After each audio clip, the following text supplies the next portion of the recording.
So with the recording going on now, I'm going to go ahead and start. So number 1 of our part 2 study guide is what is the value of the underlined place in the number below? And remember, when we're talking about value, we're asking what is that number worth? Because we know that there's also digit and place value. We're going to go over each of these with that underlined 6 and just talk about what it is. I know that this underlined number is the digit 6. And I know its place value is directly to the right of the decimal point, which is right there. So I know that's in the tenths place. So if I were to ask for the value of that 6, I can say 6 times 1/10, which is the tenths place, and that's going to be 6/10, or 0.6, which is just 6/10. So we know that the value of this 6 is 6/10. So I'm going to bubble in 6/10. And that's going to be number 1. There's a trick answer here, and it's the ones place. There's no such thing as the ones place, so don't make that mistake. 6/10. Number 2, what is the value of the underlined place in the number below? They're asking us for the word value again. So that means we can use the digit and its place value to find out how much it's worth. Well, I know that this digit is a 1. And the place value that it's sitting in, well, here's our decimal point. And if I know that directly to the right of it is our tenths place, I know directly to the right of that is the hundredths place. So I'm going to multiply 1 by 100th, and that's going to get me 100th, or 0.01.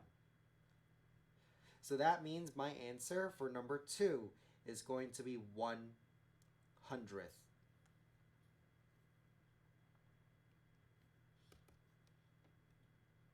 Number 3, write the following in standard form. Standard form means number form, so they want this to look like a regular number. Well, what I'm going to do is I'm going to solve each of these things in parentheses. So I have 1 times 100 in parentheses, 5 times 10. So 1 times 100 I know is 100. 5 times 10 I know is 50. 6 times 1 I know is 6.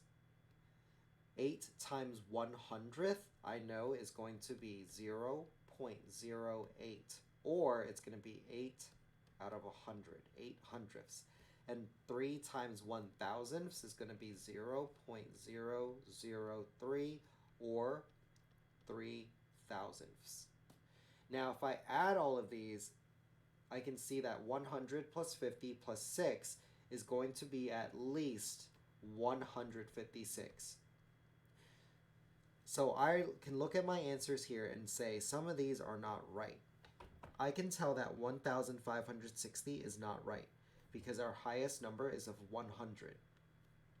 I can tell that this 15,683 is also wrong because our highest number is, once again, 100.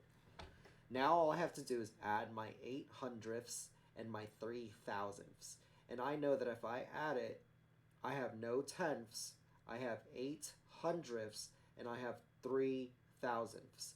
So I know my number should say 156 and 83 thousandths. And that's going to be choice B, the second option, for number 3. This is number 3.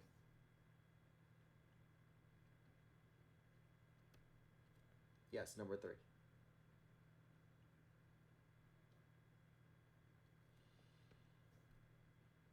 Number 4, what is 17 and 235 thousandths in expanded form? Well, expanded form means they want it looking like the answer choices we have down here. Miss Kirkendall left us a nice hint. Write this in standard form. So that's exactly what we're going to do. We're going to write 17 and 235 thousandths in standard form. Standard form is the number form. Right now we're in word form. It goes 17 and. So I know that this and really means the decimal point. And this 17 part right here is 17. So we have 17 and 235 thousandths. I know that 235 looks like this, and the last place value it has to touch is the thousandths place, which is the third spot from the decimal point.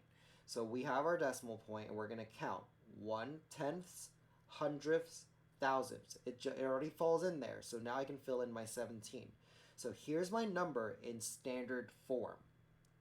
We're going to write that right here, 17 and 235 thousandths.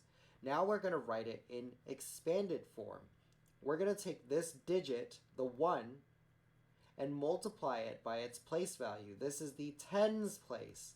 So it's going to be 1 times 10 plus this digit 7, the next digit, times its place value. That's the ones. So 7 times 1 plus the next digit, which is the 2, times its place value, which is the tenths. So 2 times 1/10. Now we're going to take the next digit, which is this 3, times its place value, the hundredths. So 3 times 1/100th, plus the last digit times its place value, 1/1000ths. So 5 times 1/1000ths. So now we look at our answer choices and we look to see that they match what we have written down here. The first choice is 1 times 10. We got that. 7 times 1. 2 times 1/10. 3 times 1/100th. 5 times 1/1000th. That tells us that this answer is correct. We can check the other ones just to make sure. I already see here where I have a 7 times 10. That makes this wrong automatically because that doesn't exist in our expanded form. 1 times 10, 7 times 1, those all exist. 2 times 100, we don't have that. We have 2 times 1/10. So that means this answer is also wrong. The 7 times 10 also tells us the fourth choice is wrong. So number 4 is going to be choice A, or the first choice.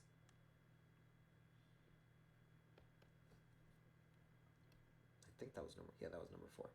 Number 5, write the following in word form. Remember, word form is just you write the words for the number that you read, and we know that this decimal is always going to be read as the word and. So we read the left side first, and the left side is just these 2 digits right here. And we read this number as 26. So we have 26 and then now we read the right side of the number, the right side of the decimal point, and that's going to be 804. So 26 and 804. And what is the last place value that this thing touches? Well, we know it goes tenths, hundredths, thousandths. So it's going to be 26 and 804 thousandths. We can see here that this says 26 and 84 thousandths, which is not what we want. We want 804, so that's out.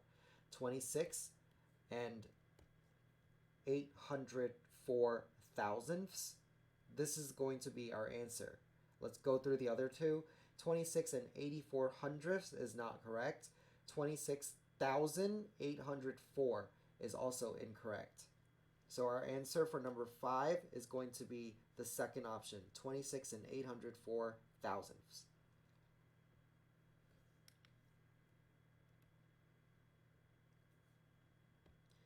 Oops, I went too far.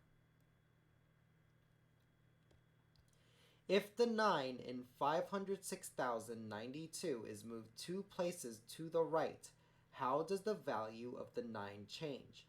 So we're going from 506,092 and we're moving that 9. Well, what is the value of this 9 right now? Well, it goes 1s, 10s. So if there's 9 10s, we know the value of it is 90. If we move it 2 places to the right, it's going to go here, and then it's going to go here. We don't have anything there, but we know that there's a decimal and we can have a place value there. So we're switching the 9 over into this place value. So it becomes a 9 here instead. Let me use the eraser instead. So we're moving the 9 here. This 9, we have to figure out how much it's worth. Well, I know that this 9 is 9/10. So now we need to think. Is the 9 now 10 times its original value? Is 9/10 10 times 90? It's not. So that's out. Is it 1/100th of its original value? It is. Does the 9 have the same value? It does not. 90 and 9/10 are two very different numbers, so that's out. 9 is 1/10 of its original value is also wrong, because remember, for each shift to the right, we know that it's 1/10. And if you shift twice, it's 1/10 times 1/10. So we have 1/100th of its original value. So number 6 is the second option. The 9 is 1/100th of its original value.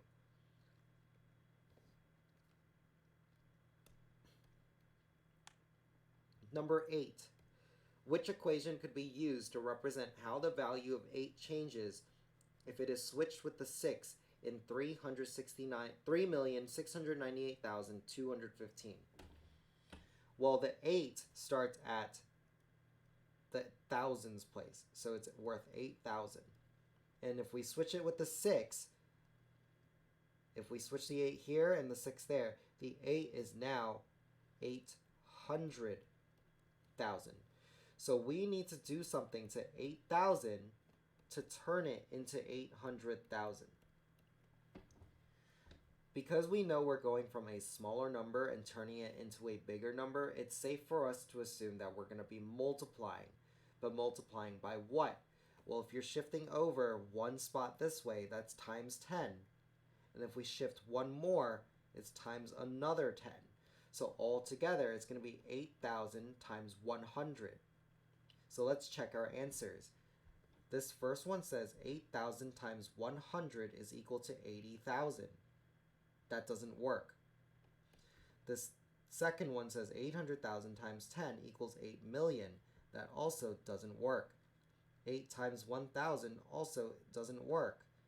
8,000 times 10 equals 80,000 also doesn't work. So we can say that there is most likely a typo in this question, and it's going to be this first option. Alright, so you should have noticed the change now. There is a correct option now. 8,000 times 100 equals 800,000 was the correct option for number 7. If you refresh your page, if you don't see that, it should fix itself. Number 8. What is another way to write 5 and 24/100ths times 100? Well, we know that 5.24 times 100. We already know how to multiply with powers of 10. We see that there are 2 zeros here, which is our indicator for how many times we need to move our decimal. Remember, this is the same thing as saying 10 to the second power. We would use that 2 to tell us how many times to move, and we can now also use the number of zeros in our power of 10 to tell us how many times to move. Since we're multiplying, we're going to move our decimal point 2 times to the right. So we're going to take our number 5 and 24/100ths and move it 2 times. It's going to go 1, and then it's going to go 2. You're going to leave your new decimal there, and then you're going to get rid of your old decimal. So our new number, if we get rid of this line so we can see it, is 524. So we would choose 524 for number 8. For number 9, 25.5 divided by 10.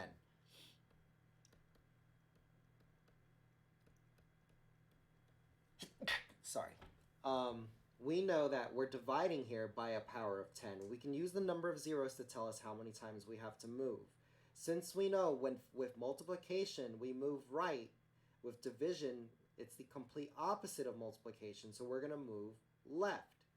So 25.5, we're going to move it, that decimal point, 1 time to the left. So we're going to go 1. Leave our new decimal right there, get rid of your old one, and now we can get rid of our lines to kind of see better. And we see that our new number is going to be 2 and 55/100ths, which is going to be that option, 2.55.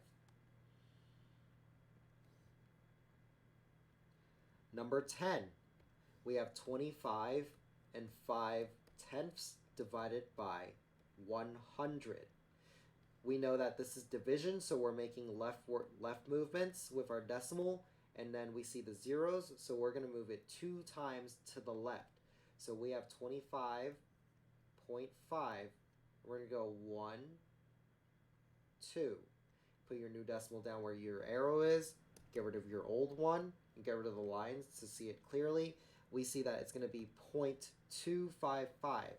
Now we can also just go ahead and put a 0 here to make it look more like a natural number. We have 0 and 255 thousandths, which is going to be this choice, 0 and 255 thousandths, 0.255. Number 11, we have 25 divided by 10. Now, this is a division question, so it is a leftward movement 1 time because of the 1 0. One thing you should notice about 25 is that it's a whole number. Every whole number has a decimal that exists all to the right of the ones place. So you can put that decimal point there without changing the value of the 25. And we're going to move it 1 time to the left. So it's just going to go 1. Leave your decimal there. Get rid of your old one. And then get rid of the lines. And you can see that our answer is going to be 2 and 5/10, or 2.5. Now, one thing I want to make sure you understand is if you have a number like 25, yes, it's okay to put a decimal there. If you're starting with a number like 2.5, you cannot add a second decimal. You already have one, so you're not adding a new one. You just use the one that they give you. So don't add, you can't have more than one decimal. Clear. Number 12. What is the closest whole number to 19.48? Whole number always means the ones place. So we're going to look at this 2 different ways. The first way we're going to look at it is we're going to round. We're going to use the rounding method that we learned. We're going to underline the ones place and look at the neighbor. This neighbor is 4 and below. So that means we're going to do plus 0. 9 plus 0 is 9. The left side, nothing changed, so it stays the same. The right side all turns to zeros. So we have here 19.00, or just 19. Now, we can also think of it like this. What is the closest whole number to 19? Well, I know the closest whole number has to be from 19 to 20, because these are whole numbers. And I know in between the 19 and 20 is 19 and a half, which is just another way to say 19 and 5/10, or 19.5. On this number line, I'm going to go ahead and turn this 19.5 to a 19.50 to make it a little bit easier, and 19.00 and 20.00. I can reason that 19.48 exists on this side of the number line, because this 48 is less than this 50. So 19.48 is probably right there. And the closer whole number is going to be that 19. So using that line of reasoning, I can say that 19.48 is closer to 19 than it is to 20.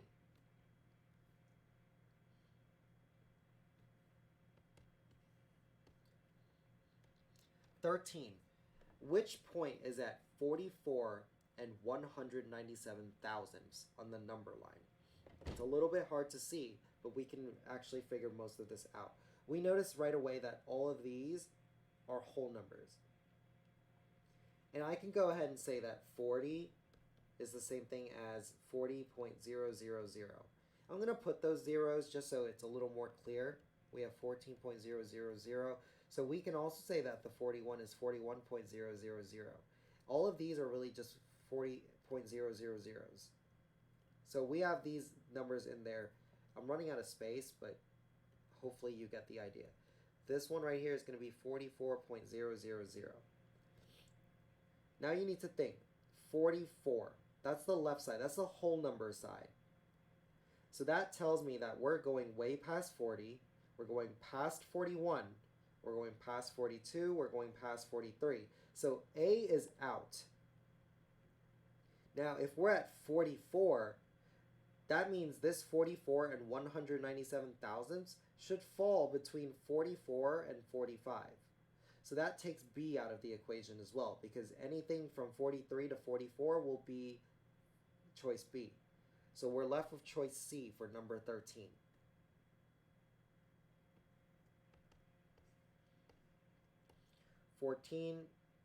Order the following from least to greatest. So we're going from the smallest to the biggest.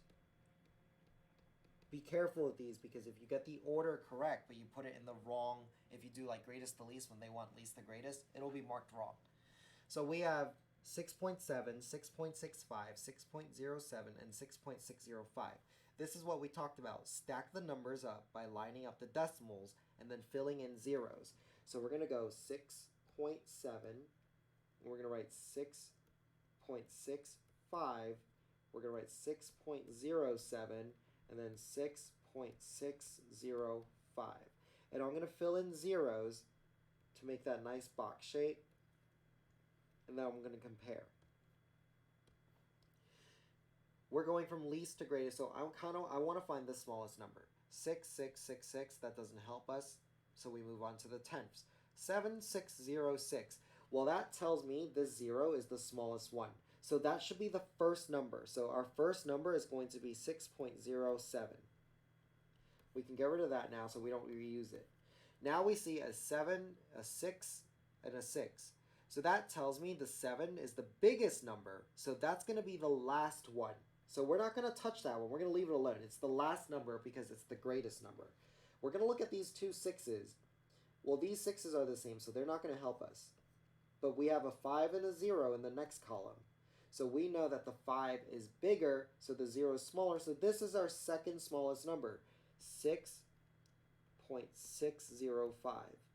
And then we can move on from there and say that this is our next smallest number, 6.65, because we already said 6.7 is our greatest number. So we're looking for a number that has an order of 6.07, 6.605, 6.65, and 6.7. I'm going to write it down here so I can scroll down without losing all of that. I'm going to erase this. I'm just going to scroll. This is going to take too long. So 6.07, 6.605, 6.65, and 6.7. And that's going to be my answer for number 14. Number 15. Mrs. Abate wants to buy cows for all of the 5th grade students in a district. If she buys 10 cows for each student and there are 12,000 5th grade students, how many cows will she buy in all? Well, if each student gets 10 cows, we know that's 1 times 10. That's 1 student. So 10 cows per student.